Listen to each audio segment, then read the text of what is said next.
Joining me in studio right now, candidate for HD 84, Jim Landtroop. Welcome back. Hey, thanks, Chad. Thanks for having me on the show. Absolutely. How's campaign trail going? It's going well. It's going well. We're just spending a lot of time. I think I'm going to have to buy a new pair of shoes here pretty quick. But we're spending a lot of time out on the streets, one-on-one, meeting the voters, going door to door, because I think that's what's important. I think the people want somebody that's going to get out and listen to them. And so that's exactly what we're doing. What would you say are the top two issues that, because I know with folks who have been block walking for you, they've been asking people which of these issues are, of the utmost concern to you. Sure. So what are those top two issues that y'all are finding out? And I don't know that there's just a top two that stand out, but a lot of them, illegal immigration, of course, education, the budget and taxes.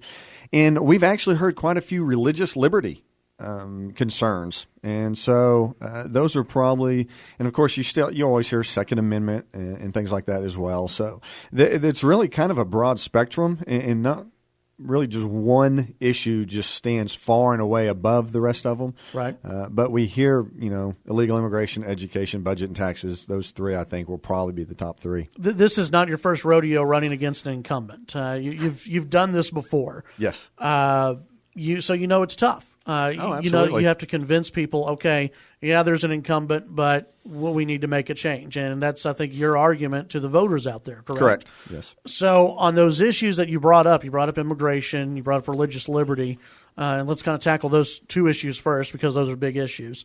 How would you convince voters out there that you're different, or you would take a different approach than your opponent, the incumbent? Well, let's just talk about illegal immigration. There was actually, I believe this last session, there was actually an amendment put on by, I think, Tony Dell. I'm not sure about the rep. I think that's who it was. And it would have taken $90 million out of what they call diversity training for state employees and moved it over into border security. Let them purchase a couple of planes, a couple of helicopters, the pilots, the training, and everything.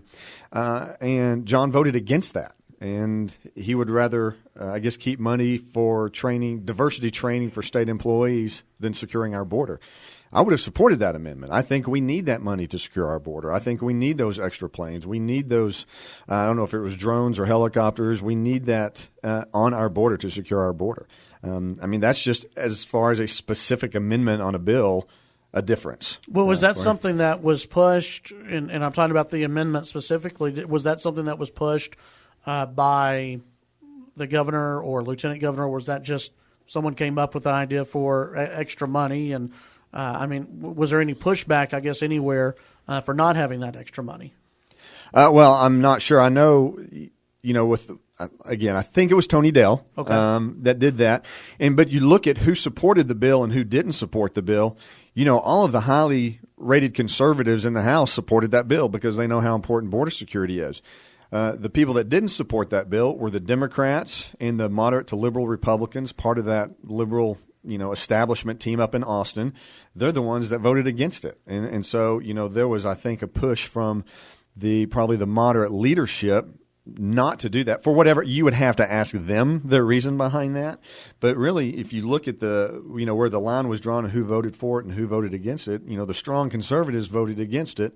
The moderate to liberal Republicans and Democrats voted against it. I think that sanctuary cities, obviously this ties in with the illegal immigration. That's going to be a big deal in the upcoming legislative session. And I think there's Republican support right now for sanctuary cities. For whatever reason, it wasn't there. It wasn't as big of a deal in this, really the past two sessions, I think. There wasn't as big of a push for it.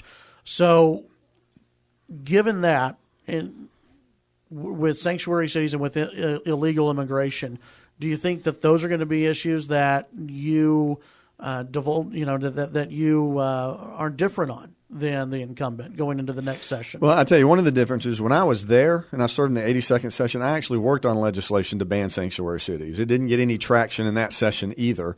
Right. And one of the first bills I'm going to file if I get elected is the language to ban sanctuary cities. I think Charles is going to file his version in the Senate. I'm going to file the exact same version, same wording in the House That way we can make sure we get it through the chambers and get it to the governor's desk so he can sign it. I'm not going there to be a passive member. I'm not going to wait for somebody to do something about sanctuary cities. I'm going to step up and I'm going to do it day one, file that bill, and get it on the road. Do you think that sanctuary cities is an emergency issue? That is something that should even be, the legislature should even be called into session, let's say right now, to tackle, or is this something that can wait? No, I think it needs to be done. And I think it's, I don't know, sad or unfortunate that we have to address an issue to tell cities you can't not enforce the law. But apparently that's what it's come to. There are some cities that just refuse to enforce the law, and we need to make sure they do. That's their job as law enforcement. Their job is to enforce the law, and I know they're just following directions from, I guess, the city management and stuff of those particular cities, but we have to address that issue. We have to ban sanctuary cities. There's no place for those in Texas. Visiting with Jim Landtroop, candidate for HD 84 here in studio. You brought up religious liberty as another big issue that voters are talking to you about. What's the difference between the two of you on religious liberty? Well, and I can't speak on John for that issue. I can just tell you about me. I'm a Christian first, a conservative second, and a Republican third. I fall in that line.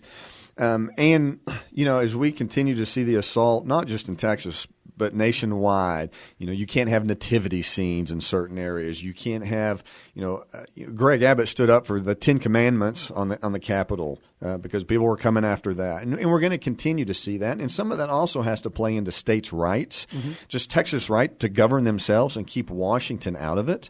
That is one of my top issues is states' rights. Because if Texas is great because Texans govern Texas, not bureaucrats in Washington, D.C., and, I am committed to being, again, an active participant, not a passive participant, an active participant in working with the governor and the attorney general in doing whatever we can in order to protect ourselves from federal encroachment. And so, that's a big issue to me as well. I always want to give candidates an opportunity to respond to something that that their opponent said about them.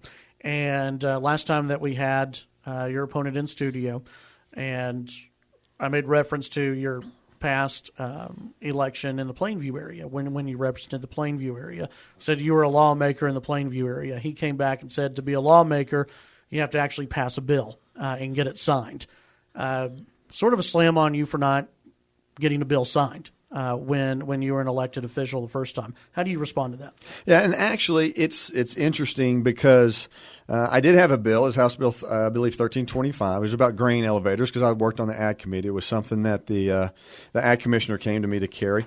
There was an equal bill in the Senate. We got it to third reading. At that time, the Senate bill came through.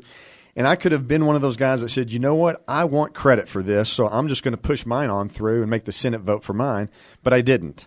I accepted the Senate bill because it was running late in the session. I wanted to get the bill passed. So I accepted the Senate bill as my bill and passed it on third reading. So, it's one of those, if you want somebody that has to have all the glory, that has to have their name out front on everything, then I may not be your guy.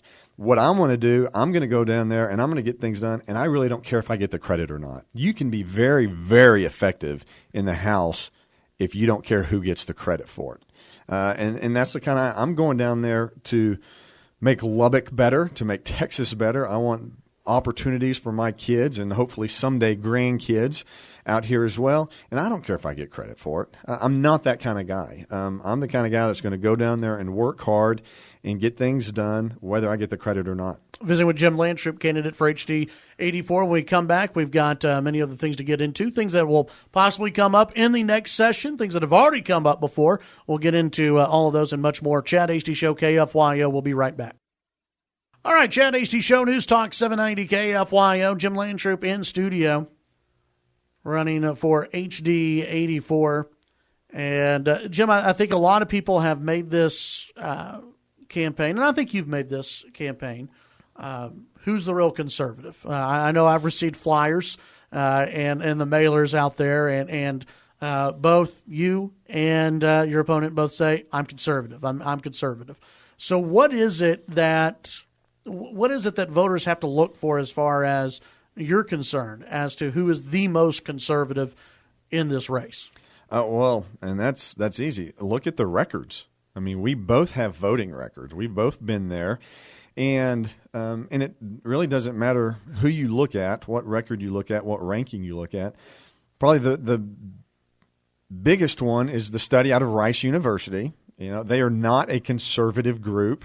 Mark Jones is not a conservative professor. He just ranks thousands of bills. This isn't, a handful of bills. This is thousands of votes that are made. And, it's just a simple ranking where you rank. When I was in the 82nd legislative session, I was ranked in that Rice University study the fourth most conservative member of the Texas House. Coming out of this last session, John was ranked the 12th most liberal Republican in the Texas House. I mean, our voting records, if you look at the totality of them, and sure, there's going to be a conservative vote here and there. I mean, obviously. But, I say when you look at voting records, it's kind of like when you're reading Scripture, you can take a verse, over here and a verse over here and a verse over here and put them together and make it sound like the Bible's saying something that it doesn't say. So you have to look at it in its entirety. It's the same thing with the voting record. You can't just take a handful of votes here and there and say, well, since these 3 votes were conservative, I'm a conservative. You have to look at the total voting record. And the total voting record has him as the 12th most liberal Republican. And that's not me saying that. That's Rice University study saying that. And so if you look at our voting records, which, a candidate can say anything about themselves that they want to say. They can, and it may or may not be true. They can say anything about their opponent, which may or may not be true. But what you can't fake is your voting record. That is truly the only really and most accurate way you can tell what kind of representative somebody is on their voting record. And when you look at our voting record, there's a clear difference between us. And I think some of these studies and some of the things that you've brought up in the past also have been his support of leadership in the House and of Joe Straus, correct? You've been critical of that. Well, sure. But that's not – the Rice University study doesn't have anything to do with that. But that's one of the things that you've been concerned about. Well, sure. Okay. Yeah. And you've said that you would not necessarily support Straus. You didn't support Straus when you were in the Texas legislature before. Correct. Concern that has been brought up is this. In the Lubbock area, we already have one rep who did not support Straus. Don't know how he's going to vote in the future. I have no idea. But if we have two reps from this area that don't support leadership, is that going to hurt and make a negative impact on Lubbock and on Texas Tech? How do you respond to that? Yeah. Well, first of all, I never said, and I don't think Dustin ever said that he wouldn't support leadership. I think we said that we didn't support Joe Straus. Well, he's leadership. Well, he was. And I'm not so sure he is going to be in the future, number one. Again, and those are kind of hypotheticals that he's going to be there. He's got a great a couple of challengers, actually. And, the talk is that that'll probably go into a runoff. And if it does, there's a good chance that he won't be back. And so even you take that, that positions Dustin in a really good spot for whoever takes over. And then that would put me in a really good spot, too, if I win this election. But again, there is more than one way to get things done. And you kind of learn that your first session. Dustin's kind of learned that, how to be effective without having to have your name on everything. To be really, you can't. It's amazing how effective you can be behind the scenes working on things as long as you don't care who gets the credit. And I don't. As long as we get good legislation passed, I don't care who gets the credit for it, as long as it's good and it helps West Texas, it helps Lubbock, it helps the state of Texas continue to grow and be prosperous.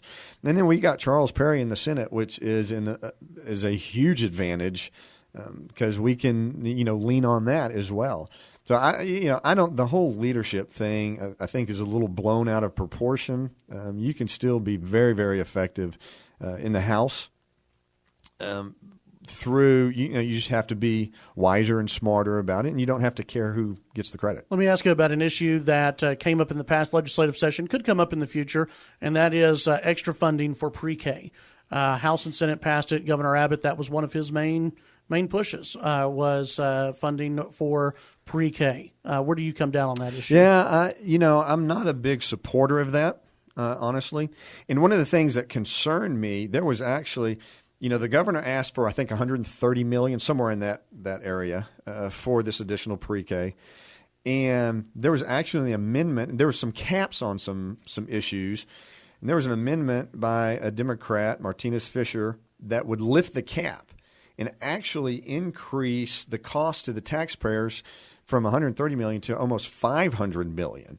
And John supported that amendment from the Democrat to increase that. And that would have put, that's a tremendous burden on the backs of the taxpayers. So I think we have to be very careful. Again, I haven't seen personally, and I wasn't involved in this session, but I don't see where that money makes, if it makes that much of a difference, if it's that impactful in the education of children, or if that money could be used somewhere else better, or there's a lot. It's a very complicated issue. Education, just in general, is. Mm-hmm. I think there's some other areas of education we need to address. Things like getting rid of Common Core and getting rid of C-Scope and getting rid of all that kind of stuff. Giving our teachers who are talented, who have God-given gifts to teach kids. Getting government out of their way so they can use the gifts God gave them to teach the kids. And so I think there's some other areas of education that we need to address. When the texting ban, you supported a texting ban when you were in the Texas legislature, made its way to the governor at that time, Governor Rick Perry's desk. He vetoed it, said we don't need to micromanage adult behavior. Since then, it has come up and failed every single time. A lot of conservatives have come out against a texting ban. Where do you stand on it today? Yeah, and I can see that. I guess one of the things that concerns me, and I do agree now with trying to regulate adult behavior, but one of the things that concerns me is we're asking, and I have a 20-year-old, I have two 19-year-olds, I have a 15-year-old, soon to be a 16-year-old, and they communicate via text. Right. That's what they do. They can be sitting next to somebody or across the table and they're texting them. It's one of those things. And so, and it's been proven that it's very distracting. So, we're asking our most inexperienced drivers to drive and communicate while they text, while they drive. And so, I think we need to look at that, maybe not adult, but maybe, our most inexperienced drivers. But there is a youth ban on texting and driving, correct? 18 and under can't text and drive. Is that a statewide? Or it's a statewide law that under the age of 18 you can't text and drive. Well, that's a good law then. Jim Landtroop, tell folks where they can find you online. Hey, www.jimlandtroop.com. All right. Jim Landtroop, appreciate your time today. Thanks, Chad. Have a good one.